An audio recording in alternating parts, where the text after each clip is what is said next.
Atau kalau misalnya mereka pengen dialognya lebih blunt atau isunya misalnya tipis aja, lebih dikedepankan romansnya atau apa, ya harus ketemu di tengah gitu. Nggak bisa juga kalau saya kan berstrategi ya, kalau misalnya yang penting healing dulu, ya mau nggak mau kita harus ikutin dia, but next dealnya ikutin kita.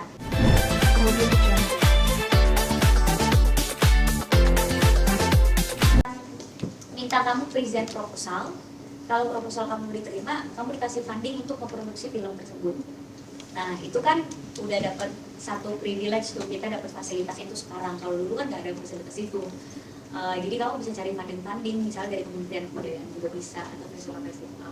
Terus submit ke festival manapun yang kamu bisa, mau Cannes, mau Singapura, mau Thailand, mau Korea, dan Indonesia juga. Karena festival film Indonesia short movie-nya terbuka untuk mahasiswa. Mungkin gak banyak yang tahu ya, kalau misalnya submit ke festival film Indonesia ngerasanya harus yang kayak gimana, harus yang pakai PH dan segala macam. Enggak, kita terbuka untuk siapapun yang submit Indonesia ini bisa submit terus karyanya. Nah itu sebenarnya untuk bangun awareness industri soal kamu juga, penonton soal kamu juga, dan jadi banyak pengalaman dan banyak channel distribusi juga yang kamu. Jadi short movie aja dulu saya tahu film Indonesia. Kalau udah ada bisa submit di Agustus ini. Festival Film Indonesia kita akan buka submission di Agustus sampai tanggal 31 Agustus. Disubmit ya teman-teman semuanya.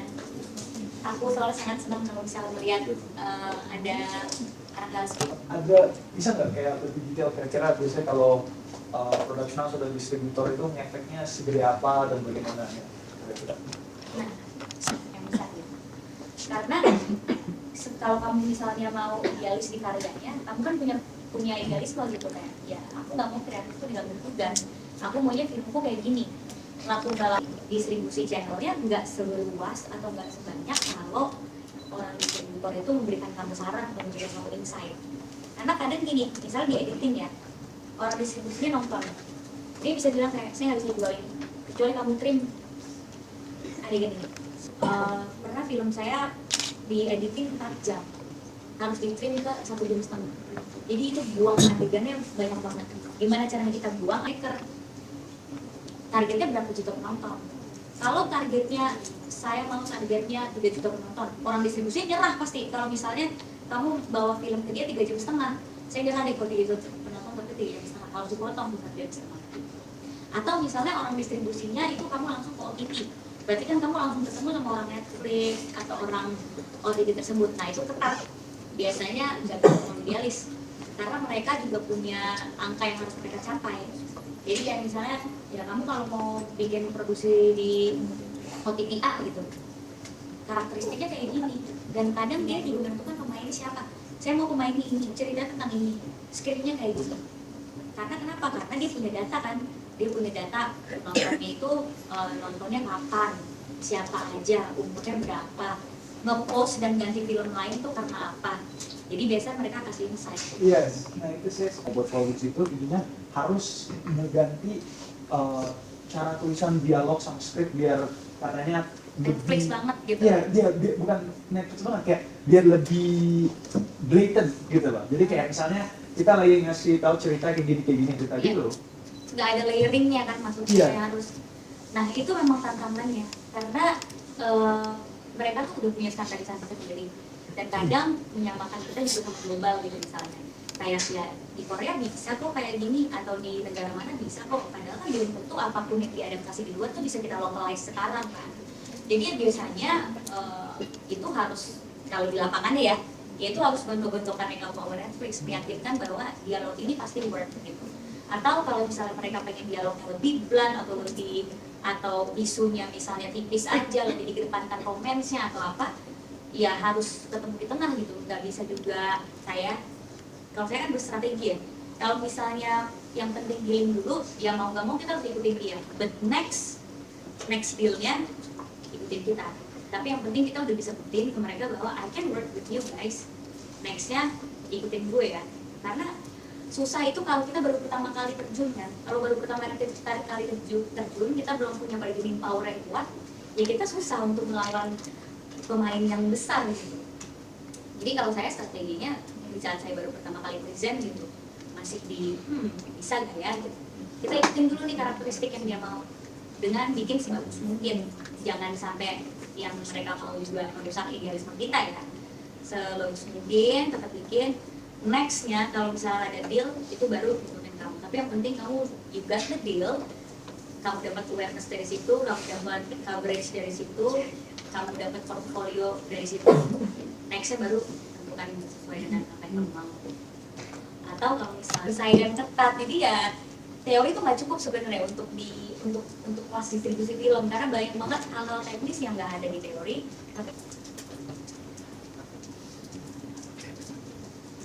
Cukup. Oke, berarti kalau ada next class lainnya harus dicari segmentasi, targeting positioningnya dulu setiap OTT, nanti saya tanya gitu supaya kita bisa lebih diskusi lagi. Nextnya mungkin akan lebih diskusi lagi. Kalau kalian punya pertanyaan atau punya apa yang kalian tanya, bisa kita diskusi lagi di kelas gitu. Cukup untuk kelas hari ini, terima kasih semuanya.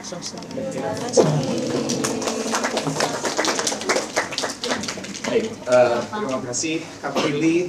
Sebenarnya kalian waktu kita masih lumayan panjang, tapi banyak sekali yang bisa kalian tanyakan, kalian diskusikan, terutama ya tadi. Tapi kalau kalian merasa cukup dan kalau kalian minta buat sesi berikutnya apa, bilang aja ya, bilang ke ketua kelas, bilang ke itu nanti sampaikan ke prodi ya apa yang bisa nanti. April itu kalau kalian unlock istilahnya unlock ya, kalau unlock banyak sekali April itu banyak sekali pemahaman dan pengetahuan yang dia kalian maunya apa yang Kak April mau present kepada kalian. Kemarin ini dari Miss Anissa sendiri yang minta. Kelasnya bisa kayak kalian punya beberapa pertanyaan, saya bawa data. Jadi benar-benar kita mempelajari apa yang harus kita hadapi di lapangan kerja. Karena kalau di industri film, karena ini industri yang bergerak cepat banget, jadi ya kita nggak bisa stay sama satu teori ini atau satu presentasi ini, karena bergeraknya cepat banget. Kita bisa adaptif kalau misalnya di industri film. Jadi buat kalian yang tadi mau kerja di PH, mau kerja di digital platform atau OTT platform, itu setiap hari bergerak kan industrinya. Jadi misalnya punya pertanyaan, bisa ketua kelasnya email ke saya gitu, apa aja yang mau diketahui, nanti saya bisa bawa data gitu, kelas. Baik, kalau sudah ada. Mantepin aja. Emang kamu lanjut?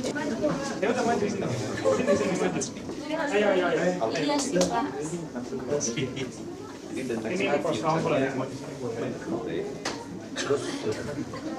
Ya. 1, 2, 3 lagi 1, 2, 3 sekali lagi 1, 2, 3 thank you.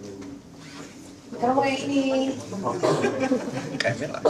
Estimasinya semester satu. Buat tiga lagi 1, 2, 3.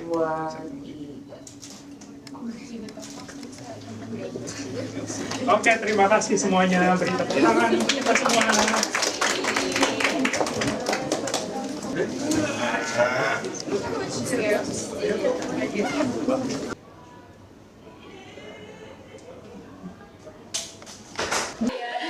Halo, siang. Aku Jessie. Aku Ola. Hari ini ikut kelas dengan Betul.